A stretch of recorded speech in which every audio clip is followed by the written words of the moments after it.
Hello and welcome to Car Dealer Live. My name is Rebecca Chaplin, and in today's show, we're talking about our monthly used car values with CAP HPI's Director of Valuations, Derren Martin. Hello, Derren, how are you? Hi, I'm good, thank you. How are you? Good, thank you. So, when you spoke to Batch last month, it had been an interesting couple of months.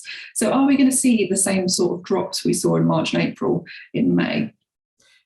That's the story really this month, is that so in March and April in our live values, we dropped them both by the same amount, actually, on average 2.1%, which was over £300, over £350 actually. But in May, we've seen what we've kind of described as a plateauing, really, with a bit of stability in the market. It is pretty mixed out there, but the value drops that we're going to do on average, again, they're 0.7% down. So it's a lot more stable than it has been over the last 2 months, which is quite reassuring for the industry, really, that it's not continuing on that real sort of, well, wasn't a steep downward trajectory, but it was they were dropping fairly steadily. So it has definitely calmed down since then. It's actually looking back at figures, it's apart from last year when values were going up considerably, and then the COVID year where we didn't move values in May, it's been the most positive May we've seen since 2009. So it's quite a strong picture out there from that perspective anyway. Wow, and what's leading to this kind of plateauing of prices? I think we're in a really unusual situation where demand is low, for consumer demand is low, but supply levels are low as well. And I think we've never really been in that situation, not that I can remember anyway. Usually one outweighs the other, or you get high supply and high demand. But at the moment, both are low, which is obviously a bit of a concern for retailers.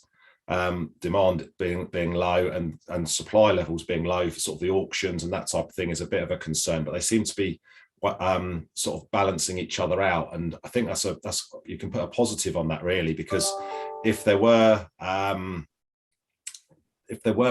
a lot of stock out there, if you had fleets with a lot of cars, it could be a little bit messy with values because they'd have a lot of stock, and demand being low could really affect things. So I think you've got to paint the positive, really, a positive picture, really.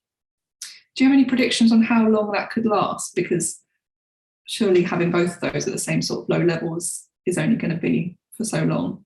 Well, yeah, but I think it will be for a little while, yeah, because supply levels are not going to increase dramatically. New car supply seems to be as bad as ever. We're hearing about long lead times. You're hearing again about sort of 18-month lead times, 12-month lead times for others. It's a bit mixed, but there's nothing going to happen in the short term that is going to lead to more cars coming into the market, or a lot more cars coming into the market.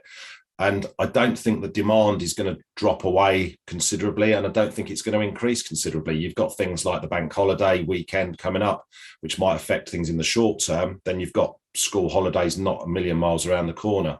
But I think that we could be in for a bit of a period of small value drops again, similar to what's happened this month, because values are still high. So I don't think they can go up particularly, certainly at sort of that 1 year point. We still got 70 odd cars that are 70 odd models that are above new car list. So you suggest that they can't go up anymore, but they're not going to necessarily drop anymore because of supply. So are there any trends in particular models or types of cars that you're seeing in May? We've seen city cars and convertibles both go up in value on average, and for different reasons. I guess you've got that lower end where they're affordable cars. You've got people downsizing. We do hear about that going on. Maybe for their second car, they're opting for a city car rather than having two big cars. So that's kind of the reason for city cars. They're affordable. Convertibles, I guess we've had some reasonable weather, and they've not gone up quite as much as they have done in previous years, or early as early as in previous years. So they are increasing those two. So that's a bit of a theme.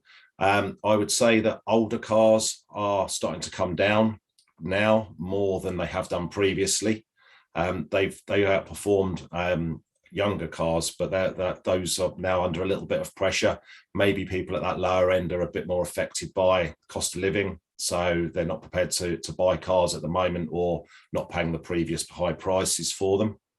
Within that sector as well, we've seen diesel diesel prices come down, buying a diesel car now maybe goes against the grain a little bit. The cost of diesel itself is expensive, and you've got to do some miles really to make it worth your while. Also, those cars, some of those older cars have high road fund license as well, which is a bit of a consideration. So when you look at the whole package, maybe that doesn't work. So we've now seen 2 months of diesel car values coming down more than petrol and electric. So there's definitely a theme there, yeah. So on the flip side, what are you seeing for electric cars? Electric cars, they're a bit mixed actually. I know you guys always like talking about Teslas. We've seen Model 3 go up over 4%, and we've seen Model S go down by 4%. It's quite mixed there really. We put the Model 3 down almost to, so it's the lead times are quite lengthy on a Model 3 now. They seem to be focusing their new car supply on Model Y, and obviously they're more affordable, those Model 3s, and desirable. So I think that's why they've gone up, and the Model S a bit more expensive, and so not done quite so well. So it's quite mixed in that electric sector. But then some of the smaller cars there, so Smart 4 and the Honda E have both gone up by 2 or 3%. So and on the Honda E, that's over £700. So there's definitely a sort of a desire in the market to purchase electric vehicles, and a lot of that is dependent now on whether you can get the new one. Otherwise, used cars become quite desirable. So and yeah, there's obviously not a load of used cars around in total, let alone electric vehicles. And we sort of touched on it, but we've got the Jubilee Bank holiday coming up, half term for a lot of people next week, summer holidays just around the corner. What are sort of your predictions for the coming months? I think my personal view on the bank holiday and the week of, obviously you've got kids off and people going away on holiday, so you could have.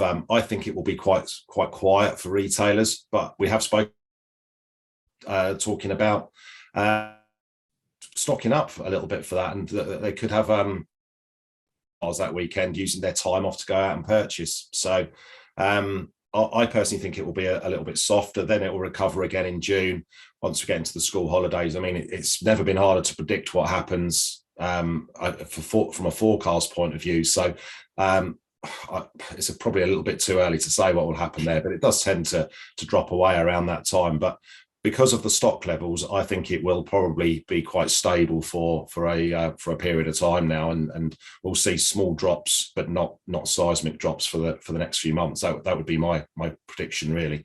But also I think condition is really key at the moment. Retailers seem to be buying the good condition cars. The auctions, sort of the grade 1s and 2s, seem to be moving quite quickly, and we've seen conversion rates going up. For older cars that are in poorer condition, they seem to be sticking a little bit, and that's partly because of the fact that values have been dropping, and they might be expecting them to drop again.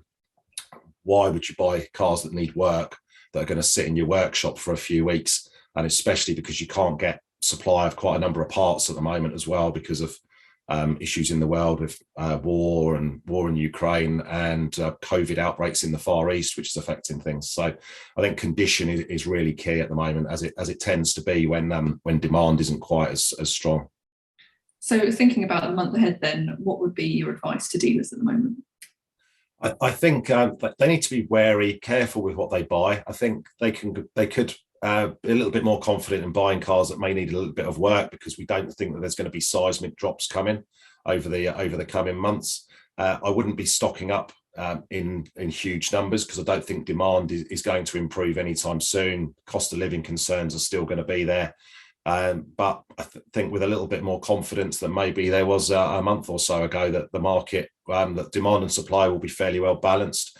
We're seeing that quite a common theme, that dealers are saying that their demand levels are around 70% of where they were expecting it to be. So it's not a disaster, but they just need to be a little bit careful, because we don't think it's going to be coming back to where they would like it to be anytime soon, really. Well, thank you very much for sharing that with us today, Derren. It's a good kind of cautious but positive picture out there. Yeah, that's a good summary, yeah.